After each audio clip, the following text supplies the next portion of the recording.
جو ہمارا ہیرو رہا 92 میں، جو ابھی یہ جو ہیرو کا جو ایک خواب ایک لسمائی اس کے سر سے اتر نہیں گیا ہے، وہ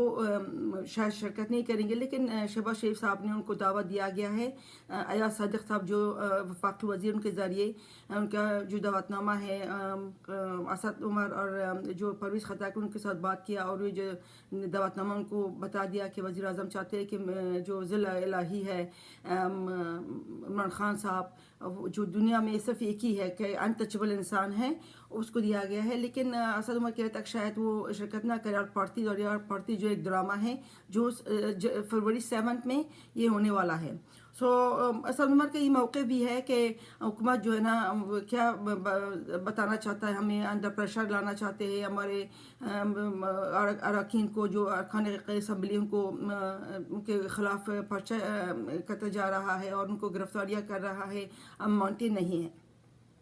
تو ہمیں بھی پتا تھا کہ عمران خان کسی بھی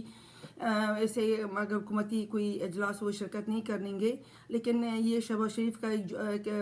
جاب ہے کہ انہوں نے، کیونکہ آل پارٹیز کو انہوں نے دعوت دیا تھا، اور ذل الہی عمران خان کو بھی دیا، لیکن ہمیں پتا تھا کہ عمران خان تو جائے گا نہیں۔ یہ تو ہو گیا۔ اور دوسری بات یہ ہے کہ ابھی میں بھول گئی کہ کیا، ہاں یہ بات میں آپ سے یہ کہہ رہی تھی کہ اگر اسی وقت عمران خان کو یہ کہا جائے کہ عمران خان تم آ جاؤ اور یہ حکومت تم چلاؤ، اب یقین کریں کہ سر پہ بل پر یا کہ کچھ بھی بیٹھ جائے گا، سر پہ بل پہ۔ یہ چاہتا ہے کہ صرف مجھے کسی اجلاس میں نہ بلا جائے، میں کسی گول میز میں نہیں آ کے بیٹھوں گا، میں آپ کے ساتھ مذاکرات نہیں کروں گا، سیدھا آج آ کے مجھے جو پرائم منسٹر کا جو کرسی مجھے آپ عطا فرمائیں اور مجھے گفٹ کروائے، کیونکہ میں اس کے بغیر رہ نہیں سکتا۔ اور ابھی ایک اور اس نے یہ بھی یو ٹرن لے لیا، جو ضمنی انتخابات ہے، جو قومی اسمبلی میں جو سیٹ خالی ہے، عمران خان نے پہلے کہا تھا کہ میں انتخاب لڑوں گا، لیکن ابھی کہتا ہے کہ نہیں، وہ نہیں لڑے گا۔ شاید پنکی پینی صاحبہ نے کوئی خواب دیکھا ہوگا کہ عمران خان کو نہیں وہاں پہ انتخاب لڑنا چاہیے۔ جو پرانے اراکین تھا ان کو دوبارہ ٹکٹ دیا گیا ہے۔ یہ میرے مطلب کی بات نہیں ہے، لیکن صرف آپ کو بتا رہی ہوں کہ شاید پنکی پینی صاحبہ نے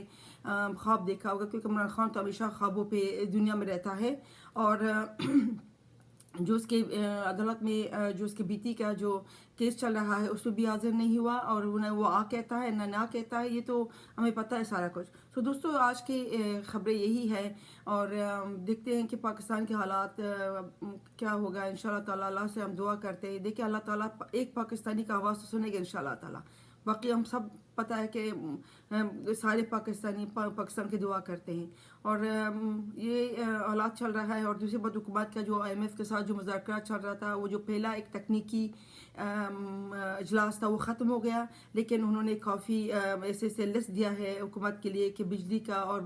گیس کا، پیٹرول کا قیمتیں بڑھانے کے لیے، اور انہوں نے یہ بھی کہا کہ بڑے بڑے افسران جو ہوتا ہے ان کا ایک لسٹ لایا جائے کہ وہ جو ٹیکس دیتے ہیں ان کے اخراجات جو ہوتا ہے وہ ادا کرتے یا نہیں کرتے۔ یہ تو اچھی بات ہے، کیونکہ غریب کے اوپر سارا کچھ ہو رہا ہے، اپلائی ہو رہا ہے، تو بڑے کا جو بیویاں ہیں، جو اسٹیبلش کے بیویاں ہیں، اور جو ہمارے ججز کے جو فیملیز ہیں، جو بڑے جا کے شاپنگ کرتے اور حکومت کے پیسوں سے خرچ کرتے، ان کے حساب دینا پڑے گا نا، کیونکہ جو پیٹرول ان کا ایک فری میں ملتا ہے ان کو، اور بجلی بھی فری میں ملتا ہے، اور یہ سارا فری کر کے ٹیکس بھی دینا پڑے گا نا۔ تو پھر یہ میں تو اس IMF کے جو ان کا ایک سوچ ہے نا، اس کو میں ڈینائی نہیں کروں گی، اور میں اس کو بلکہ اپریشیٹ کرتی ہوں، کیونکہ بڑے لوگوں کو بھی کیا کہتے ہیں اس کے حساب لینا پڑے گا۔ دوستو آج کے لیے اتنے ہی، اگلی ولاگ تک آپ سب کو میں اللہ کا سپورٹ کرتی ہوں۔ میں ہمیشہ سوچتی ہوں کہ کم از کم جو میرا ولاگ کا ٹائمنگ ہوتا ہے وہ کروں، لیکن کبھی باتیں ایسے ہی ہوتے ہیں نا کہ میں چاہتی ہوں کہ آپ کے ساتھ اسی وقت شیئر کروں، اگر بات پرانا ہو جائے پر اس میں مزہ نہیں آتا۔ تو کافی میرے جو ویورز ہیں وہ مجھے کہتے ہیں کہ ایک دو شاید انہوں نے مجھے کہا کہ کم سے کم آپ ویڈیو کا جو ٹائمنگ ہوتا ہے آپ کا ویلا کو بنائیں، تو جو آپ کا آرڈر ہے اس سرانکوں پہ، لیکن میں اگین کبھی جو باتیں پرانا ہو جاتے پر دل نہیں کرتا اس کو شیئر کرنے کا، جو کہتا ہے نا کہ بات تازہ آپ کے ساتھ شیئر کروں تو مزہ آتا ہے۔ آج کے لیے اتنی ہی، سردی بہت زیادہ ہے، آج ہم گھر میں ہیں، اور ٹاک شو وغیرہ میں فالو کرتی ہوں، دیکھتے رہتی ہوں کہ کیا ہے۔